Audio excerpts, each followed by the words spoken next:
Jordan, my friend, there's something different about you. You look a little different today. Is it my beard? What?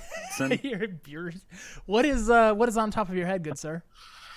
Well, my friend, I am modeling this week a dad hat. One, because I'm a dad. But two, because we're about to give one of these bad boys away. I think this hat is fantastic, man. Ooh, did you just let the giveaway slip for the people? What? This is a secret still? I didn't realize that. It's a secret. More on that later. Well, that's why I'm wearing a hat later. right now. More on that later. I think there's a glow about you today, man. You just look beautiful. You look happy. You look healthy. You look positive. You're talking about there must be championship aura. Yeah, I think there's like a championship glow about you right now. +5 to knowing people who've won a championship. Yeah. That's the stat boost I get from that one. I think, there's like when you get within a certain internet distance away from somebody, their championship aura gives you the buff. If you get in the same Discord server, then you automatically become a little bit buffier. Well, we happen to be in the same Discord server with a couple of legends who have just added to the legacy. And before we bring them on, we're going to tell you really quick, because we know there are some people in here who might not know who we are. I'm Cole, and that's Jordan. And this is the 100 Talk podcast, where we focus on 100 Thieves, all things 100 Thieves. And tonight it is our great pleasure to introduce the Call of Duty World League London champions. We got Crowder and Octane joining us today. I should say Mr. MVP Octane. We'll give you guys the golf clap. Yay. Golf clap. Welcome to the podcast show. clap. Golf clap. Actually, no sound at all. Yeah. Don't want to blow out the headphones. That's right.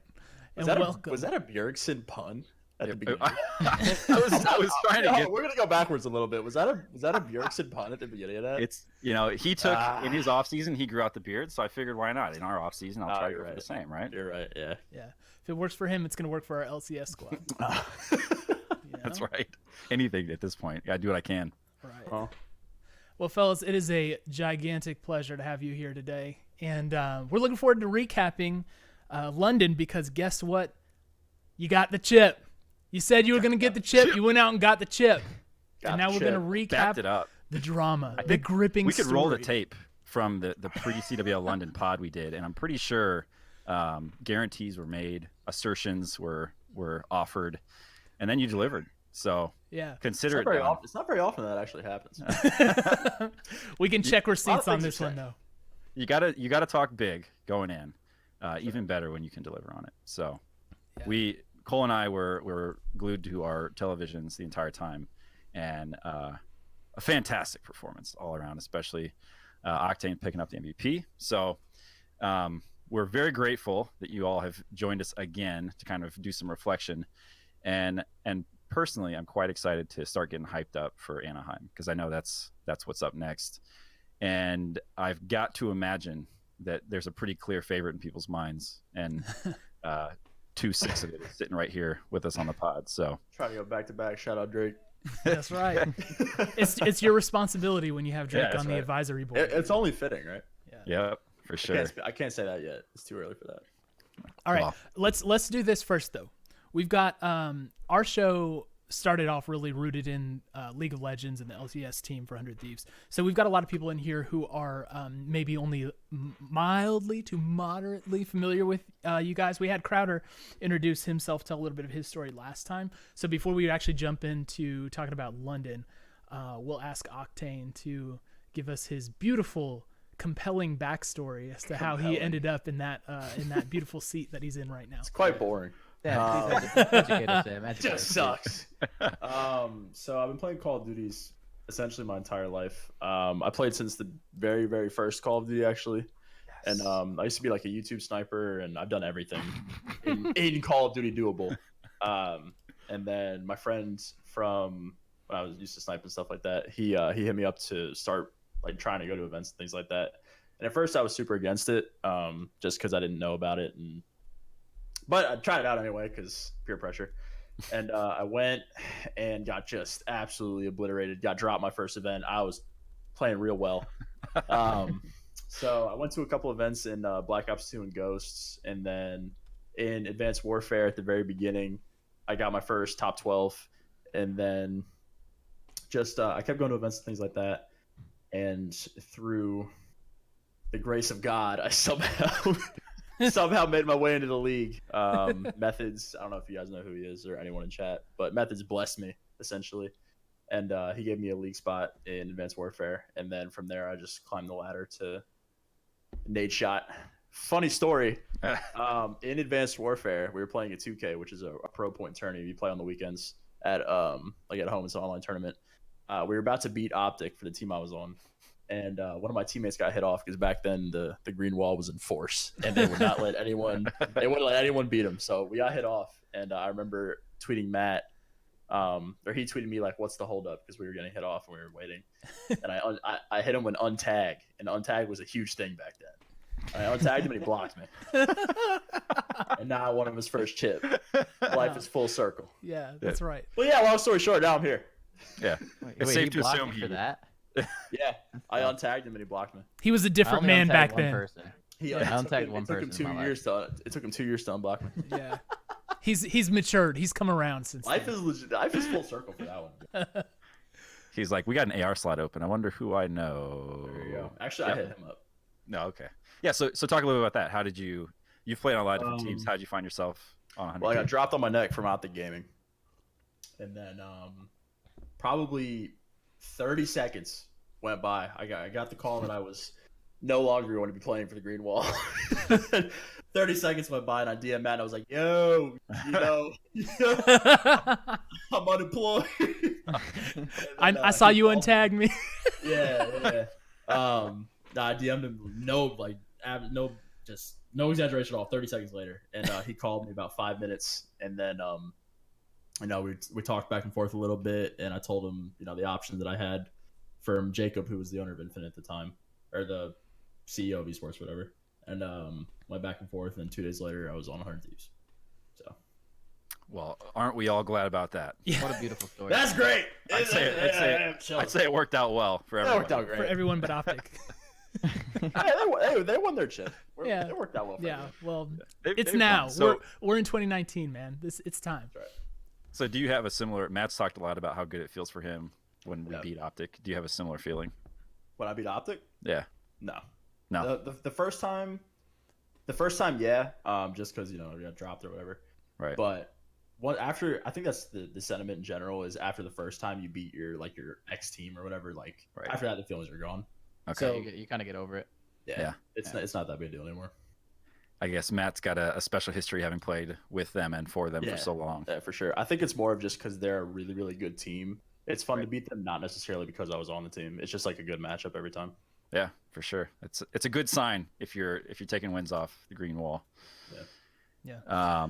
Well, let's back this thing up. Let's talk about the London event, and we're gonna hit some different points of drama that happened throughout the tournament.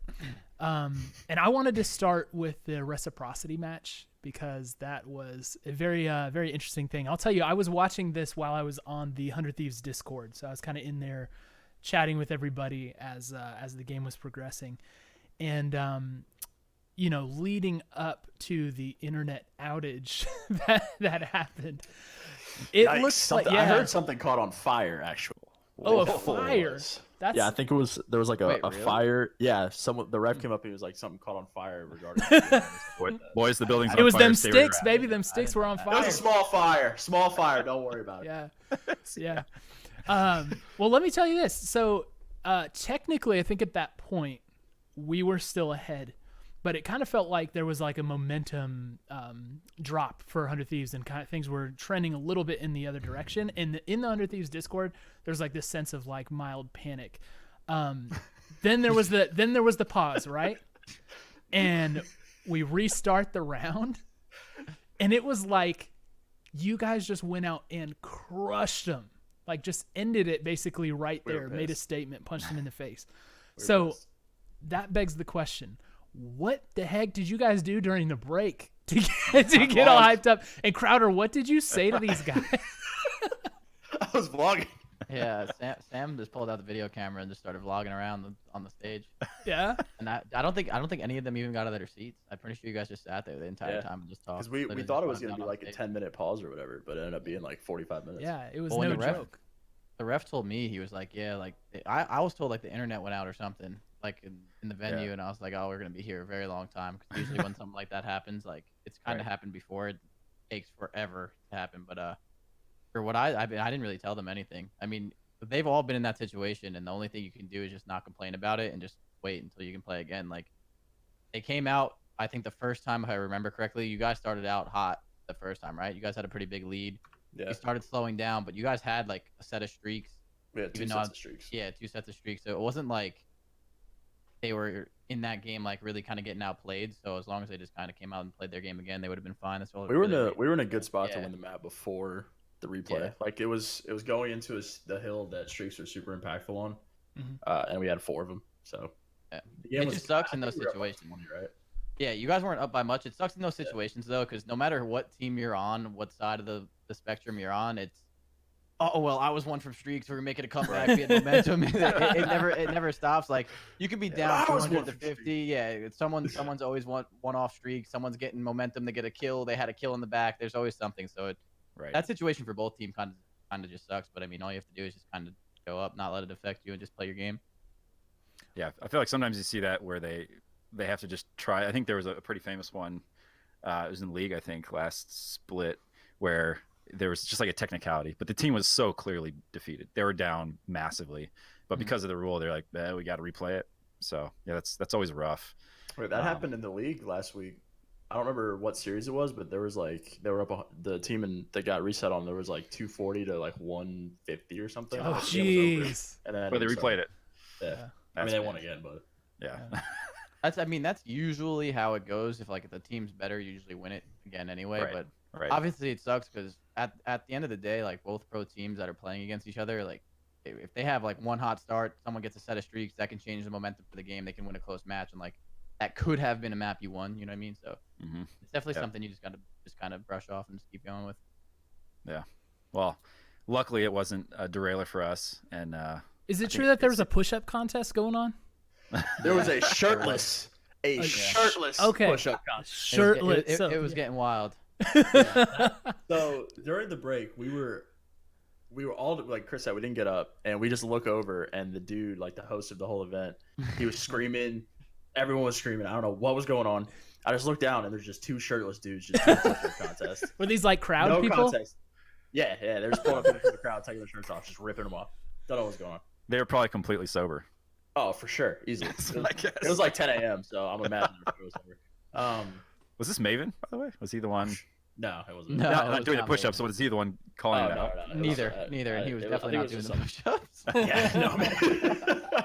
Unless there was like tacos on. He was like dangling in front of Not doing him. any push-ups. But no, we were waiting for like 45 minutes, and the crowd was like chanting against us. And I think Hector came out at one point and was like trying to get us all to stand up. We just looked at him like, dude, can we try to play Call of Duty? And, like, everyone was like trying to entertain, and we were just sitting there pissed.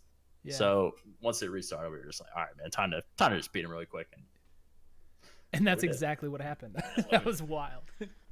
You know, on the topic of the fans kind of cheer, it seemed like the fans were having a good time cheering against you guys, probably just because you were favorites. But I picked up on that certainly. I think everybody did that. You know, the fans were having a good time with it. Felt a lot like an away game, I guess, in so much as you can have one when there are like 20 teams present. But we're still a fairly new team, so interested from your guys' perspective. What would you say? What does it feel like the reputation of the team is right now in the community? And yeah, let's start there. Like, do you feel like we have started to form up that reputation a little bit? You want to take this one, Sam? I mean, I think it's not one reputation. I think there's Yeah. multiple because we have a lot of polarizing characters on our team. Yeah. Especially, I mean, depends on the perspective as well. Like, if you're an OpTic fan, you probably just hate us. But I don't know. I'm happy that we were able to win early. I mean, we won our 3rd open event ever as an organization in Call of Duty. So I think that people will realize that we're a force to be reckoned with. We could have won Fort Worth. Like, who's to say that we couldn't have? But Could have been second ever. Yeah. We definitely had second. I think we had second minimum for sure. Yeah. But I think we definitely have a reputation now because I think that we're just at the point we've proved ourselves in a lot of series that a lot of people thought we should have lost that we clutched up on. And, we've, like I said, we won our third event. So I think a lot of people are worried about whether, if you're cheering against us, you're worried about us. And if you're cheering for us, you're hoping we win every single thing we play. Yeah. Right. So I think we're in a good spot right now. Do you think the energy is the same like in the United States as it is overseas? No, or is that definitely a product of it? Alcohol has a large factor in that answer. But European events are just a different thing, man. This is my sound like a second soccer European match. Oh, it's crazy. Well, It's their chants are absurd. different because like in the States you just get like Let's go up whatever. Yeah, exactly. You get one chant and that's the only chant you get for the entire event. Where like I feel like just in the UK is just so much more creative. It's definitely something with the soccer matches and stuff. I don't really follow soccer or football, so I don't really know. It's just But football chants, right? That's like Yeah. That's that's what it is. So it's I guess it's different. It's new, and I feel every event I've ever went to, even as a player, like back a couple of years back, have always been crazier over there. So it's a lot maybe a more little fun. bit of alcohol, but they also don't have a lot of events as well, like there. So Yeah, like the one event they do get to go to, you know what I mean? Like they all They just all turn all on the full show floor. they up. all turn Yeah. out. There was a they all turn guy. out. Wait, there was a guy in a beer can like. Oh, that guy was the man. Yes. Yeah, that guy was the Yeah, man. Yeah. he was destroyed at like 10 a.m. and we won. And he's at the bar at 2 a.m. He was at the No casino. way. He was still going at like 2 a.m. Full suited, with the full suit on. Jeez, wearing the It was the same most thing. impressive thing I've ever seen. Wow. Yeah, That guy. that was That guy's impressive super stuff. They're built different over there. Every time you saw him on like the camera or like the big screen too, Yep. he'd pick it up, he'd have the beer like this every time. The guy was going hard, dude. So do they not have drinks at the open events here? It's 18 years old. They do. It's just 18 years old. Oh, Compared that's to right. 21. So there's a lot of Yes. players or people that can't drink like A that lot age. more. Young, irresponsible youths. Can't trust them. Making for good times. That's right. Hey, great Call of Duty chance. Yep. So getting back to some of the kind of the key gameplay moments, Octane, you've talked about, I think it was one of the past 0 to 100s. You said that in the qualifiers, you got to a point. It was when we were 0-2 down to Mazer that was Gaming. this one. It was Mazer, where you said Mazer Gaming. I refused to lose, and a switch was flipped, and we all know what happened from there. So finding ourselves in a similar spot, obviously a very different team with Gen G, but do you feel like that was your MVP moment where you just realized that if we want to win this thing, we got to win right now, and losing is not an option? Well, losing wasn't an option, to be honest. There's like, when you win an event, typically there's one series that you win that like puts you in the mindset like, okay, we like the event's over. And that was that Gen G series. Once we reverse swept them, I knew that we were gonna win the event, to be honest with you. I think once we understood that we had the capability of even doing that, we knew that the event was over. I remember we lost the first two maps, and we were sitting there before the controls started, and like everyone was relatively quiet. Austin was kind of pissed off because we were playing like it's a word I can use. It's family friendly here. Not smart. Doo-doo? People. Yeah. Doo-doo. Let's use doo-doo. We're playing like doo-doo.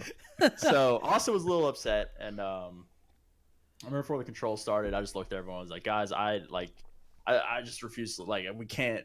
We're not gonna lose the series. I don't know what to tell you. We're not gonna lose. And we started up the control, and after the first round ended in approximately 25 seconds, Chance Mox ish average. Yeah. Chance Mox had like no points, no kills, no assists, or anything. And I was like, guys, we're not losing. Look at this. And then they came back and smoked you the next round. And then they smoked us the That next was the round. weirdest control of all And time. then we smoked them the next. It was 5 offenses. It was the weirdest control ever. Yeah. But and then Gridlock, I think we played. It was a Gridlock hard point. They got like 12 points. And then the S&D, we, I think it was 6-4. Once we beat Gen G, I knew the event was over, because that's that series that just takes it all out of you. Like you're on a high horse after you win that. Well, Gen G was yeah. one of the big favorites, right? Yeah, I mean they weren't a Favorites to favorite. win? No, but Yeah. they were the favorites to go far. Gen Like- G is a weird team. for Yeah, sure. they're a weird team because they're a really, really, really good team. It's just they just haven't like closed out the series that we're talking about right now. Like they haven't closed out that one series where like things don't go their way, where like you need to win that series, obviously, to clutch up and get to that winners finals. They just haven't like stomped out that series yet. I think if they do, they'll go really far in the tournament. You'll see them in the finals here or there, but Yeah, that series that Sam's talking about is just there's that one where things don't go your way, and in order to win an event, like there's so many good teams like at an event that are competing against you. There's so many talented teams like alongside us, and there's gonna be times where you just need a little bit of like luck to go your way. You know what I'm saying? You need something to go. Yeah, about 50% luck. yeah, like you need something to go your way because you have to play this consistent system that you form. Obviously, to show up there and get your best place and get top 4, and then whatever goes from there is usually kind of, well, did this guy play well on this day or not? Like something like that. So I feel once that series was like, all right, everything that was going against us, we still kind of got through it, and like we're still here, we're still in the winners finals. We got an extra chance. We're not blowing it now. And I mean, that's like usually the mindset you get as a player.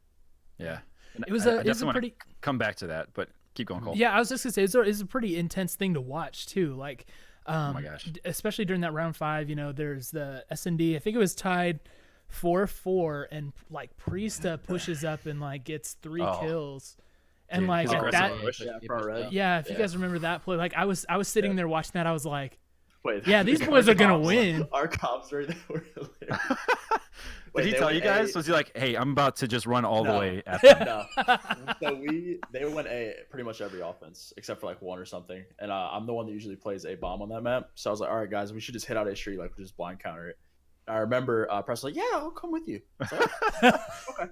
I guess I could go. I pushed like halfway up the street, and I shoulder peeked for like 1 second, and there's 7 people just right there. Like, press it the wrong way, kill him! And then he just flies out and gets a 3-piece. Like, I mean, that was insane, dude. Like, good job, kid. Yeah. In Preston fashion. I couldn't believe what I was seeing. It was such a gutsy moment because you either get a 3-piece or you get absolutely nothing. Lose. Yeah. Absolutely nothing. I felt like there were so many moments like that. Like, there was Enable getting in at 0.3 seconds. There's Kenny's duel that he won by a shot, and I think. Oh yeah. Maybe was he against the SOG even? No, it was, I think, Damon out of Maddox. No, it was Maddox versus Maddox. Yeah. Maddox, yeah. But Kenny had a stun. It could have made that a lot easier. Look, it's not worth doing if you can't do it the hard way. That's right. But to you guys' point, like the luck stuff. I mean, I know that's a part of it, but there was so much, like. I mean, it's not. Yeah, luck's probably not. Right? Yeah, luck's probably not the best word to use because it's not just like all random. Obviously, there's teams that win more events than others, but like the stars have to align. Yeah, when it comes down to like 2 really really talented players or like teams playing each other, sometimes it really just comes down to like, oh well, this guy just had a bad series, or this guy had a really good series. Like you can't do anything about that. Like Preston's 3-piece, like. He ran up front red, had 4 players on the enemy team near him, and he got 3 of them before he goes down. Like, that's a play that you can't practice for. You can't replicate that because if you could, then obviously you would never lose. Be like, oh, Preston, every time you see people, you don't die. You know what I mean? Like that would be lovely. So it's like, it just sometimes comes down to those close series where like you just got to do the right thing and make the right play and clutch up. Like that's what I was more talking about. It's not really luck. Sometimes the stars have to align, like Sam said, but yeah, it just things have to go your way sometimes, or someone has to step up and just play above their standard just for that 10 minutes of that map. They have to play above their standard to get that team your win, and that's why you form teams with like so much talent because obviously you just don't want to rely on one guy every time. If Sam's having an off series, you want to be able to rely on Enable first map in the finals to go off, and then once he's done, then it's Kenny's turn in the search and destroy, even though we didn't win any of those. But still, you know what I'm talking about. Hey, we won 3. We won 2 that were important. Yeah. Yes. You won the important ones, but you know what I'm saying. So it's like you want to be able to rely on just everybody on your team at one moment of the tournament to go off. Like that's the whole point of being a team is trusting each other. Yeah. Maybe another way to think about it is there are a lot of things that have. I think stars aligning is probably the right way to say it, right? So even thinking about the Enable thing, getting into the hill, or I guess the point on with 0.3 seconds left, even if the guy he's fighting before he dies misses one other shot, he's going to respawn a half a second later, right? So like that would have prevented him from getting in there. So everything just kind of had to happen for him to step in at probably the last frame. Like that's completely insane. It's insane. Even like just like the routes that some people take throughout the game that just change like so much more. It's just there's just so much that goes into it that you can really like. I can talk about this for hours. I'm stopping. That's kind of why we brought you on, man. Yeah, no, I know, but like that's why you want. I get what you're saying. Welcome to the podcast, Crowder. Let nothing go. Let me get you on another topic then, Crowder, because I think you got some good things to say on this. So when we think about, I feel like, we know that Sam every once in a while is going to look across the table and just say, "Hey, look, we're not going to lose this series, I promise." I can't do that every time. We got to have one of those an event. Like, it doesn't work every time. So be one of those. So after he's used that one, right? I feel like we got to listen in on some of your comms with the team, and some of the stuff you were saying to them. Yeah. And I kind of want you to just walk us through that on, when you get in there and you can tell that it's not going right. Maybe we're down 2-0. Maybe it's, it's like there's a lot of stars aligning here. I'm not sure if we can count on that for much longer. But what were kind of take us through your thought process on before you get the headset on and kind of talk to the guys in those tense moments. And then some of the other moments where you knew that you had to reset the team and kind of how you approached it. So usually when I walk up on stage, I walk behind all 5 of them until I get to my headset, because usually my headset's where Sam sits, so he's at like the very end. I usually listen to Austin specifically and hear what he's saying like at everyone before I can even like chime in. I like listen to like hear like his tone of voice and how he's talking to the team. Yeah. Before like I can even like think about what I'm gonna say. Obviously, I'm sitting back there, and I'm pretty sure you guys were playing Gen G, and I was sitting there, and I was like this, and I'm like, well, they're just trying to lose. They're just trying to lose. That's what I was saying. I was like, they're literally trying to lose right now. And there's like a lot of the times where I can obviously get super mad too watching it, but I usually hear how Austin's like taking everything. If he's like super upset or if he's like kind of chill, he like understands that like things just aren't going their way. But it really depends on what he is. But before I put on that headset, I kind of react to that. So like when we played Gen G, I walked up, and as soon as I stepped on stage, I wasn't even close to Austin yet, and I already heard him. I heard him playing like doo-doo. Yeah, playing like doo-doo was the best way we can explain to what he was saying. And then he was going on like a whole rant of like why we're losing, and he was honestly kind of spot on. And I'm pretty sure I got up there, and I was like, all right, listen, guys, you're not gonna like to hear this, but Austin's completely right. Yeah. So, that is a phrase you hear quite frequently. Yeah, you hear that a lot. It is the most infuriating thing. Yeah. So it's more of just making sure no one's arguing and like going back and forth over like stupid, useless stuff. Like if you're talking about map 2 or map 1 when you have map 3 or map 4 to play, like you lost the series. Like obviously that's more. For me, like map 2 and map 1 that you guys made mistakes on, we'll talk about that later in the hotel room about like what has to change and like actually improve from it. You're not going to improve on map 2 because you're not playing map 2 again until the next time you play that in the next series. So it's like you really just want to make sure like the team's reset, tell them to all take a deep breath. Like sometimes I feel like players in general can get kind of get like frantic, I would say. Frantic like in search and destroy, like right after a hard point. If you play like a 250 to 240 hard point, you don't know what's going on in those last 10 seconds. You make a comeback, like your adrenaline's going, you're going to be like super amped up going into that search and destroy. So like resetting your team even after a win sometimes is like super important as a coach, because there's going to be times in search and destroy, like players like Preston, he wants to run up the middle of the map and he doesn't want to stop. That's just what he likes to do. I mean, he wants to run at the enemy team. So there's going to be times where like you win a hard point, you're in good spirits, and you still have to like reset the team. You can hear it in the tone of voice. Like when I'm hearing Austin speak or Preston speak like to the team, like what they have to do, you can clearly tell like, all right, Preston's got way too much energy. You know what I'm saying? Like you got to take it a notch back. Like I understand we won, but we still have to close out the series. So it's like, all right, everyone take a few deep breaths, relax. This is a completely different game mode. This is not hard point anymore. We're not trying to get 4 pieces. We're trying to work together, make decisions together, and obviously push out lanes together. So it's like, it all comes down to the tone of, like, for me, it's like the tone of voice of my players, of what I hear them saying and how they are, if they're angry, energetic, tired, playing stupid, like what's going on. That's kind of like what I kind of hear as I walk up, and then I just make my decision of like what I really want to say. It's never anything like super crazy. Like before the Gen G series, I was actually mad when I got up there. That's why everyone heard that on the 0 to 100. I was pissed, but most of the time it's reacting to like the tone of voice of my players, and then seeing like what I think I have to do to make them become like their best version of themselves for that next 10 minutes. Right. It does sound like what you're going for is kind of the reset, because always reset through like good and bad. Right. You know? Right. Like not too high, not too low. We want the baseline where we know we can deliver what we need to. I mean, you form a team to not try and do too much. So it's like, if you just win a crazy game and Sam has an MVP performance and he's like talking a mile a minute, right? He's not stopping. You still have more game modes to play. Like I understand, yes, you did play that well, but we formed this team so when we're all at like that constant level, we don't have to rely on someone to go off. You know what I mean? We want to trust each other and just play like to our skill and just if I'm not getting the trade, he's getting the 2-piece. If he's not getting the 2-piece, then like Austin is, and you go back and forth. So it's just really kind of playing for the reset of which player you can easily hear, and it's kind of easy to tell, at least for me, like which player is like affected like in a negative or good way, and then reset them from that. Right. Makes a lot of sense. I wanted cool. to proceed and talk about the OpTic game during the knockout phase, because you guys obviously played them in pools, dropped the match. It was kind of like an insignificant thing, really. It was like you guys were both through at that point, so it wasn't going to be a big deal. Yeah, it wasn't like do or die there. Yeah.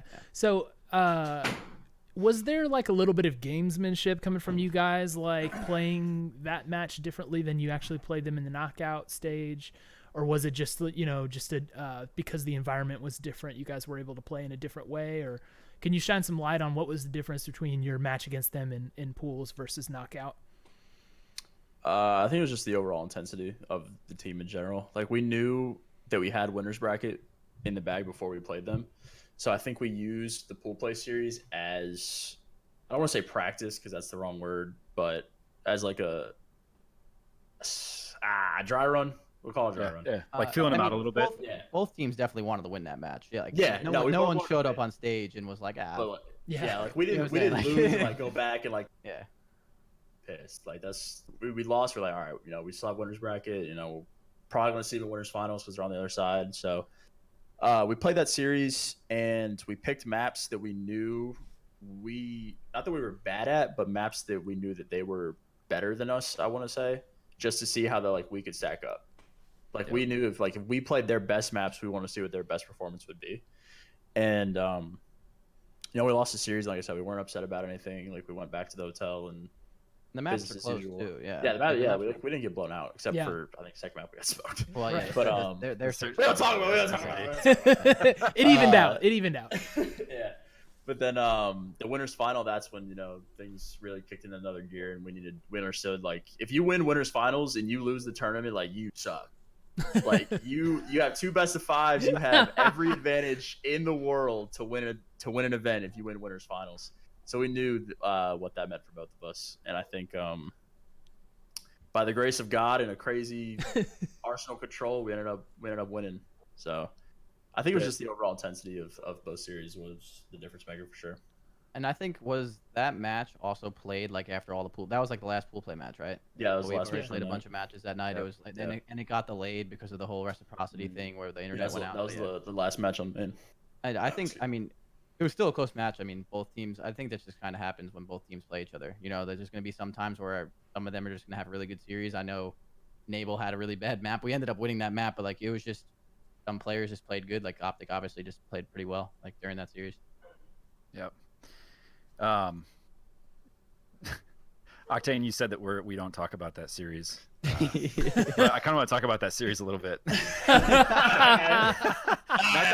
Not that one specifically. You let him right into it, man. Yeah, you did. You backed me in my trap card. Search and destroy. It's fascinating to me. As I was watching, this is not. I'm not an analyst. Everybody could see this, right? Like search and destroy is clearly the place. If we're going to drop maps, it's most likely going to be on search and destroy. It's not most likely. It's definitely going to be search and destroy. Thank you. I didn't want to go there, but hey. Yeah.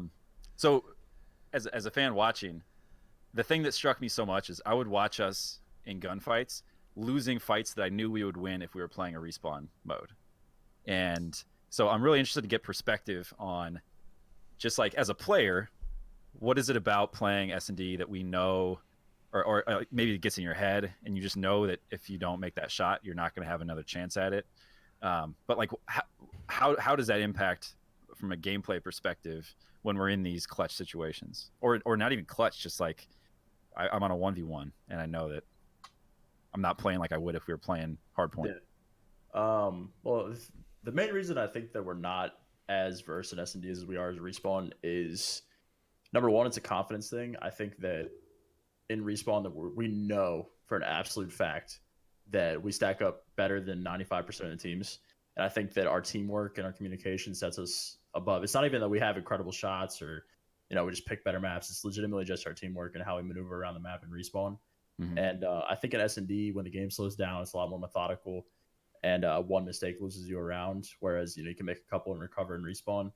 I think it's definitely a confidence thing. I mean, I can speak on it personally. Like when I know for a fact that I'm worse at S&D when I'm not taking challenges that I know I would. Like if I'm just shouldering things like playing info and S&D and not playing as confident as I would in respawn, like I'm worse.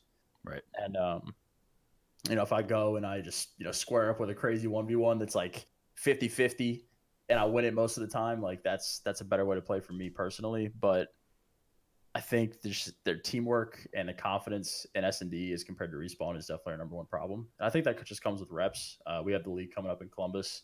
I think we're going to utilize that pretty well to be able to boost that at least a little bit. We have a little bit until Anaheim, so I think that as long as we use the league to get some reps on maps, we'll be all right.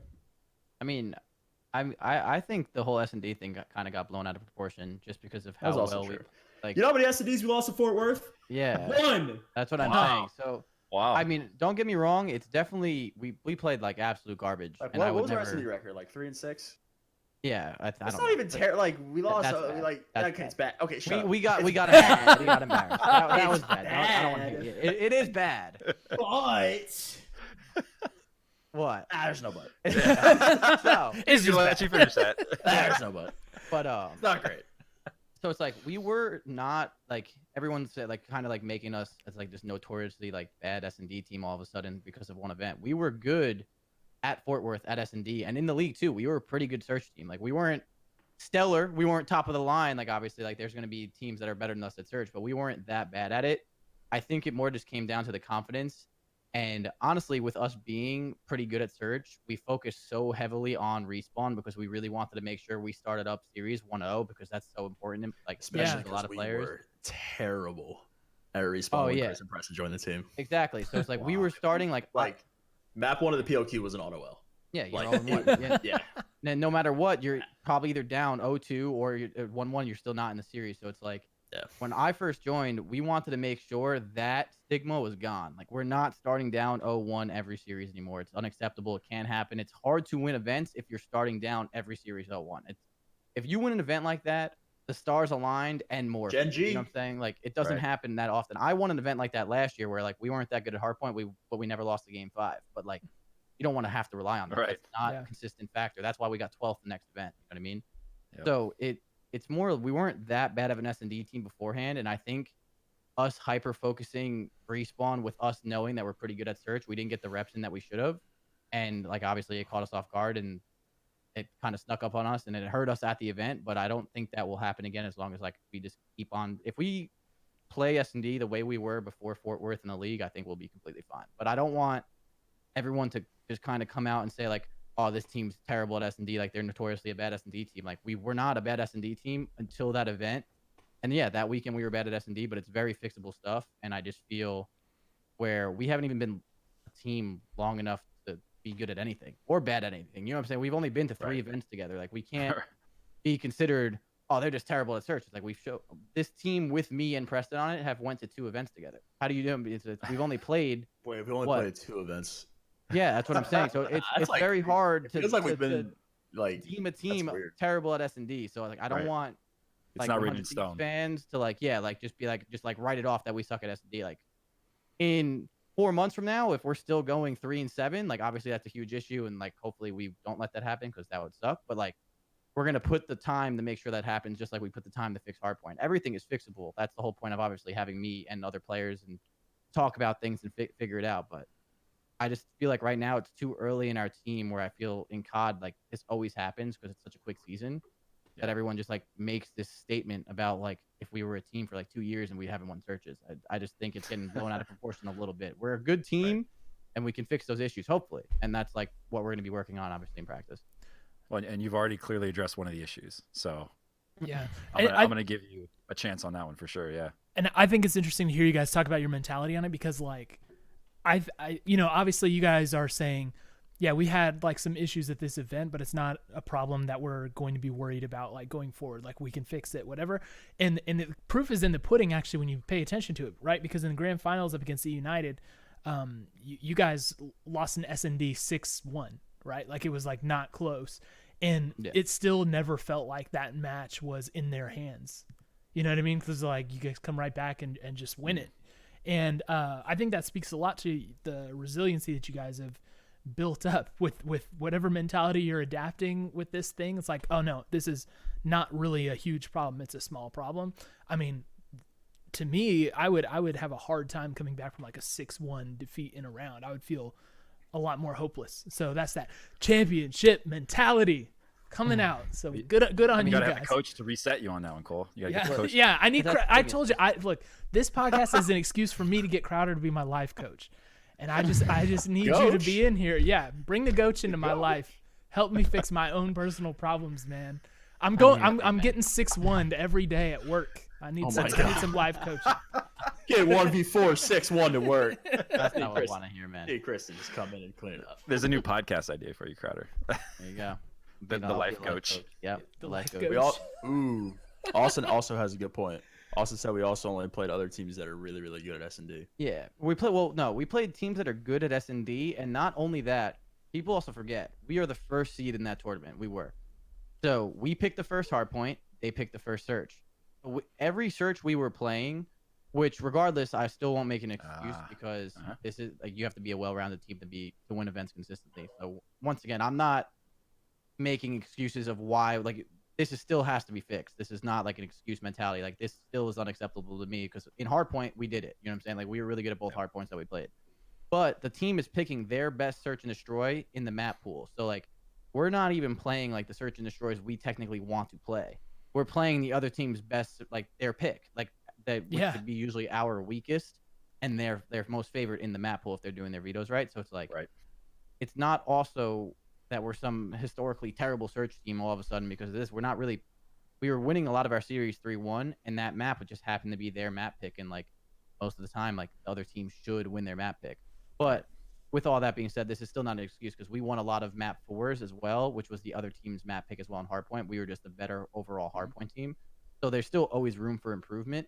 But I don't like blowing things out of proportion for no reason. It just doesn't make sense. You know, like it's a very bad mentality to have where you see like, oh, like this is going wrong. Like it's over. They have to start changing. They have to play search and destroy 17 times a day. It's like, that's not what needs to happen. Have you heard of a website called Reddit? Yeah. Unfortunately. Yes, I have. Unfortunately. And that's I'm what very I'm saying. familiar with Reddit. Yeah. Yeah, it's very tough where you see like very, very, very minimal like data to use and like you just make a very, very critical assumption off of it. And I mean, once again, think about it. Like the two S&Ds that we lost convincingly were Payload against OpTic. They're second to best S&D map, and Gridlock to United. They're second to best S&D map. Those are the maps where we're like, oh my god. And those are both Thieves is terrible. And those are both the worst. World class, Yeah. talented teams especially at S&D. Like Dashy is one of the best S&D players. Like when he came up, Simp and Abizi, that speaks for themselves. They have very good players, and obviously we came out flat. There's a lot to learn from it. And that's how it should be taken. It shouldn't be taken as like a negative thing where it's like, oh, they just suck at search. They suck. You know what I mean? Like I just feel like that mentality is silly. Like you can always improve and learn. And I think we showed a pretty good job of like sucking at hardpoint. I don't know what your guys' record was before me and Preston, but it was not good. So it's like you can get better. Pretty sure we were like 4-17 in the first week of scrims. Yeah, that's what I'm saying. So you can get better even with the same people. You just have to learn from your mistakes and progress from it. You know. Well, I'm glad I asked about it. I know it's this is not like the champion parade part of the podcast, but it's super interesting to hear how you guys are thinking about it. And personally, I'm a lot more excited now to watch the S&D matches going forward because knowing that that's going to be a focus point for you guys, like I fully expect that we're going to get better. That'll be fun to watch. It's definitely harder to get better at S&D online because it's a lot more. Unless there's money on the line, it's a lot harder to get like both teams to like throw everything at you because like you don't know what strats are doing. They like stick to the defaults.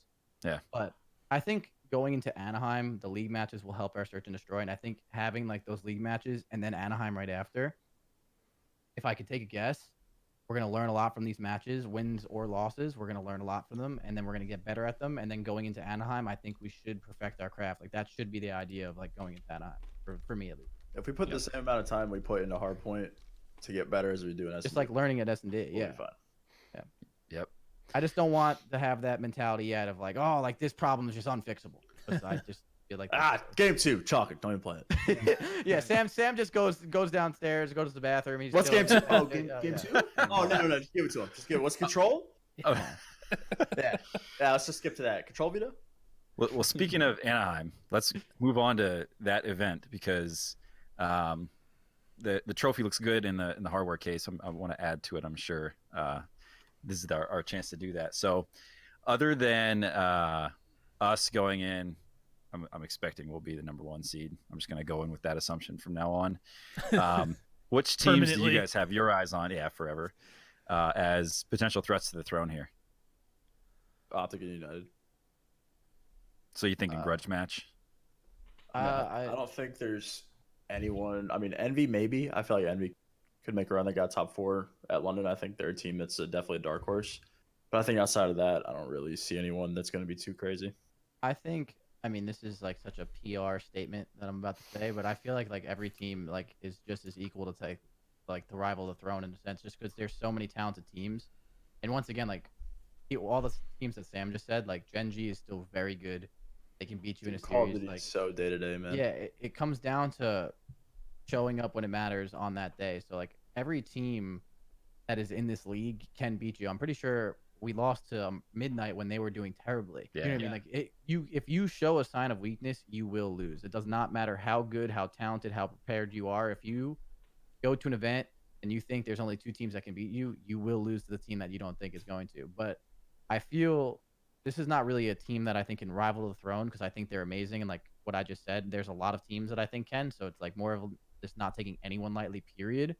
But I think FaZe is a dark horse that they didn't get what they deserved at that event because the whole LG control, they won the map, they got the loss at that whole that was LG crazy. After that series, they played someone and lost. I don't know who. I'm trying to think. I don't remember who they played. Was it Chat will know. We Chat? Chat will know. But regardless, I think FaZe is a team that has a sick amount of talent on it. I think they're a very good roster, and I think they've been even in the league matches. They've shown a lot of improvement. So I think they're going to be a team a dark horse team that they didn't really get the love that they deserved at the event because they had unfortunate stuff happen to them. So I think they're going to go a long way. And I think once Celium kind of gets more comfortable on the main stage with the big crowd and stuff, because he's really good. He had 1 bad series. If you take that bad series out of his event, he played unbelievable. You know what I'm saying? Statistically. So he's a great player. I think they have a lot of potential to do a lot of damage this year. So they're going to be a big rival as well. Well, And they played EG. Someone said Envy. I'm not sure. OpTic But and regardless, LG. it would have been a good match. I'm seeing every team is being named in Yeah. chat. But regardless, it's Thanks, FaZe would chat. have made a very good run. I think FaZe would have made a very good run. And regardless, even if they wouldn't have, it's just Oh, and it was they're- LG because it was that crazy game too. yeah. They have a Yeah, a that's lot. weird. They just have a lot of talent on that roster. Where if they start getting things clicking, they're going to be a really good team. And they have a really good coach as well, which is one of my good friends. But he understands how to play Call of Duty in a fashion that a lot don't. So I think they're a good team. All right, we'll be watching. Any thoughts on Gen G? A potential rematch with them? Gen G's a weird team, dude. They're a weird because they've been on a decline as of the league. I think they went 1-3 or something like that in their first week, and I think that they have a stigma now that they don't understand how to clutch out games. Yep. Yeah, and that's just I think that once you have that stigma, it gets in the players' heads a little bit, and they're like, "Oh man, we're here again. What if I make the wrong choice?" And then they just overthink it a lot. And oh no, we're up 2-0 again. This is horrible. Yeah, exactly.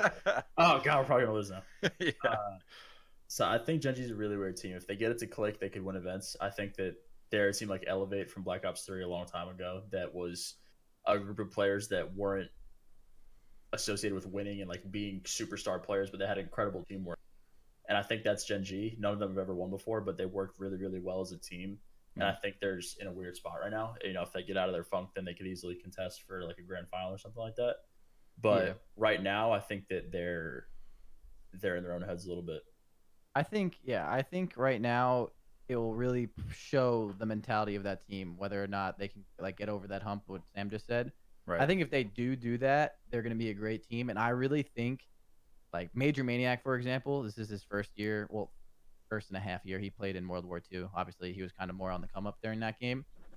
This is his like first year, if he can get that one win, because as a player for me, like once you get that first championship, like you prove to yourself you can win a tournament. You know what I'm saying? Like you go to all these tournaments before you have ever won, and you say to yourself, I'm gonna win this tournament. I'm gonna win this tournament. Like that's like your mentality. Like I'm settling for nothing less, which it should be. But like once you actually show up and do it, it makes everything else so much easier. And like you get like that feeling every tournament that I can actually do this. I've done it before. You know what I mean? Right, I've been here before. So I That's think not a question. yeah, it's not a question anymore. It's not like, oh, I might win this. It's like, no, I will do this again. You know what I'm saying? Like you've done it. So I think this team, if they get over that hump, which I think they're fully capable of doing, I think they have a really bright future ahead of them. I think they have a lot of underrated talent on that team as well, which will go a long way. Yeah. Can I ask, as you guys are, thinking about Anaheim, which is in, it's what, like mid-June, right? Is when Anaheim is? Late June. So you got a little bit of time left, but I mean, as you're preparing for that, like, what are you doing defensively? What do you think teams are going to try and do against you guys? How are you going to like shore up the team, other than search and destroy? That's the coach's area of expertise. Chris, how are you going to coach us to counter coach? What's up? The counter coach. I mean, how you counter coaching right now? Just listen, Sam. Don't suck, bro. That's really all I got to tell you. Show them, shoot I mean, it just comes. It's in COD. It's weird. In Search, you can definitely there's strats a little bit more like slower. Like we can outplay them here if we go to this bomb site and they go to this bomb site. Like we can do like there's a lot more stuff you can kind of get creative with. But for the most part, Hardpoint is just following the system that we've made and making sure you don't fall off like the way that we've made the play. And as weird as it's gonna sound, if you play perfect Hardpoint, which we almost did at the event, we played very well in Respawn Controls too. If you don't practice or you don't stay on top of your game, first of all, every team's going to be watching and like trying to get better from that event, right? They're going to be learning from their mistakes, learning from your wins and all of that. It's really just staying consistent and making sure we don't make the mistakes that other players are making. I fucking hate Austin, dude. So sorry. Ooh, slipped. It's just so like there's just a lot of specific plays that we have where till this day at the event we were making mistakes and they're an issue, and obviously we kind of masked them by winning other hills or other spots on the map, but we just have to make sure we stay on top of it. And this goes like to me, don't get complacent. Just because we won one tournament does not mean we're superstars, and it never will be. You're only as good as your last win.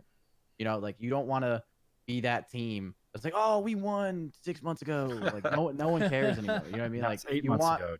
you want to stay relevant. Yeah, you want to stay relevant. You always want to be that team. So I feel just holding on to that mentality as an entire team, and like obviously that's kind of my job to try and keep that mentality and make sure like we can keep that atmosphere like before we joined when we were hungry. I think that's like the most important thing. It's not really about countering other teams, because the other teams are going to show up to play just like they did at the last event and just like they will in the future, and it's just going to be coming down to us playing our game. You know what I mean? It's more of us playing our game and following our system that we created, and then if the system fails, just recreate it. You know what I'm saying? Like revamp what we need to do and just get better from there.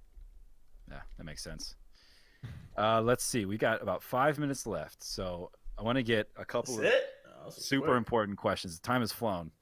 But there's some super important questions we got to get in here. Let's do it. Starting with last time we had you guys on the show, or at least members of the team on the show, we talked about a Run It Up tattoo.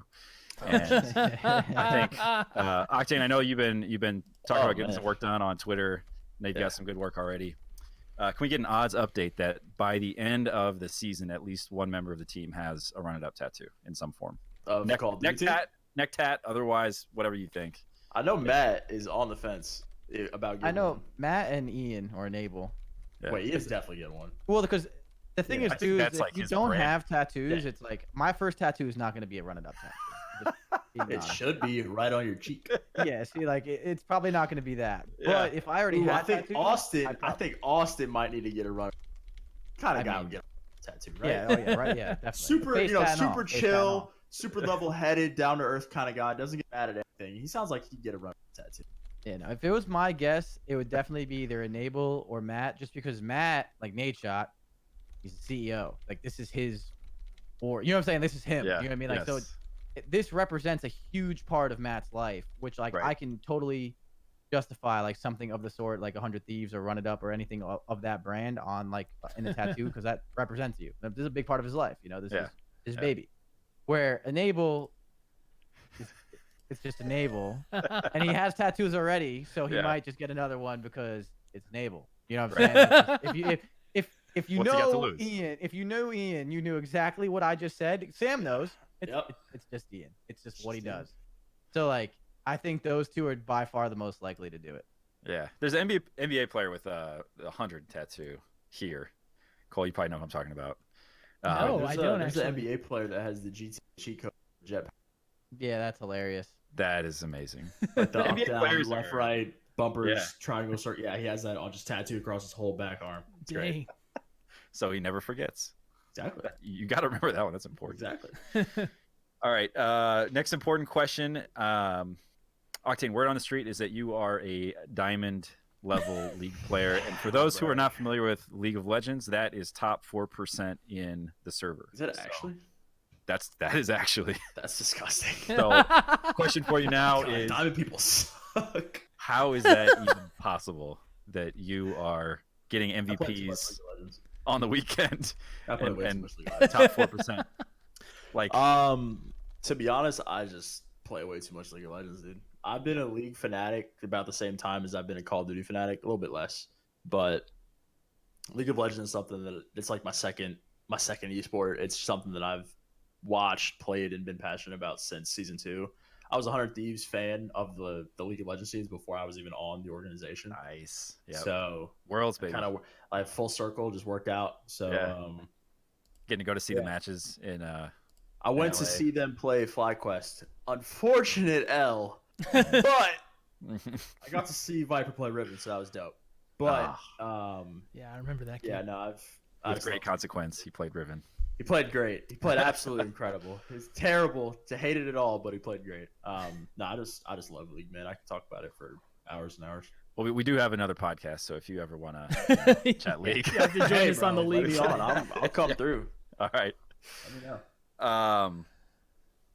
And then the other thing I wanted to ask both you guys is, it's not technically a trophy, like there's no hardware attached with this, but how good was it to be shouted out by Drake following this most recent championship? That was dope. We were in the underground of London, downtown Sunday night. I was not sober. And I went on Instagram and I saw that Drake put us on the Snapchat or his Instagram story. I started freaking out. I was losing my mind. Then Eric just holds his phone up to my face and just shows me, and I'm just like crying and just hysterical. I'm like, oh my god, I can't believe I made it. Crazy. I made it. Tweeted it. It was dope. Drake knows who I am. That's right. It was cool. That was a pretty cool moment, man. That was one of those crossover moments where I kind of forget that he's like affiliated with 100 Thieves sometimes. I'm like, I'll be streaming, like listen, like, take care, whatever. I'm like, oh yeah, he's like kind of my boss. It's just like a weird. Look at Crowder heard that. He's like, dude, I'm your boss. Chris isn't. Fuck. Screw you, Chris. I didn't say nothing. I don't listen to Chris, dude. I just laugh. I just laugh. Yeah. Well, we'll see. Maybe Drake could do some guest coaching at one of the upcoming opens. I want Drake to write like an OpTic diss track or something. Oh my god. When that happens, we will know Nerdcore, we've really like, made full it. on. Yeah, we fully come full circle at that point. Yeah. All right. Well, let's go ahead and wrap up then. It's about that time. Seriously, guys, this is amazing. Thank you for bringing 100 Thieves their first esports title, man. That is like a big deal. That is something that will always be remembered, especially by Matt, I'm sure, as just this amazing fruition of everything that you guys have worked so hard for. So congratulations to you both, especially MVP up there. So again, we're happy you guys came on the podcast. We appreciate your time, and we look forward to watching you in Anaheim too, and getting the next title, and then moving on to COD Champs and getting the title there too. Oh my god. On the way out, no, yeah, that's expectations that you are just throwing Dude, on me right We're now. just fast forwarding to the end. I'm It's gonna be great. crippling under the anxiety. I don't know if you've heard of the 100 Talk buff, but we're here, and so you're gonna win everything now. On the way out, we'll mention again, we are indeed giving away a 100 Thieves dad hat from the latest drop. Not the one Jordan's wearing. This will be a new crispy one. This is the new one. this will be all beautiful in its This is the new one. packaging. Yeah. Oh, not specifically this one. No, You're that's the one. Yeah, He's not the the one model. on your head, not like Right, with your thank you. lice Has on it or Jordan's whatever. Dandruff just all over. This it. is like a pristine, chemically Yeah. clean one. All right. It's a huge problem in my office, I but I just refuse. want that one. Yeah. I refuse to do anything about it. So for everyone listening, if you want to enter, you can go to our Twitter right now at 100talkpod, and we've tweeted an image. You can retweet that to enter. You must be following us on Twitter, and then also we'll tweet this later too. But you can follow us and comment on the VODs on both here on Twitch and YouTube for additional entries. So you can get 3 entries total to win that hat. I know a lot of you tried to get your hands on the apparel during the drop, and it was a little bit difficult. But that's where we step in. We're gonna hook you up. Ooh, can't relate. We are gonna make sure that someone who's a fan of this show Subtle flex. Gets Cannot that. relate. because we can't all be on the Call of Duty roster. So That's right. That's all right. right. Wait, Matt gave this to us just with just anxiety. He like had to rip it out of his arms. He's like, "Here you go." Well, Crowder was wearing it Steal. on stage at London, So Yeah, he got the sample. I was pissed. yeah, man, what is with that, dude? He got the premium got that. privileges there. That early flex. Yep. That's Yeah. what that's called. I Yeah. was This the guy first even one to does wear it. anything. Like, what? Come on. I was the first one to wear it. All right. Well, that is Hunter Talk for the night. Thanks everyone for tuning in, and we look forward to doing this again. We love you and we miss you. Miss you already. Bye. Bye, everybody.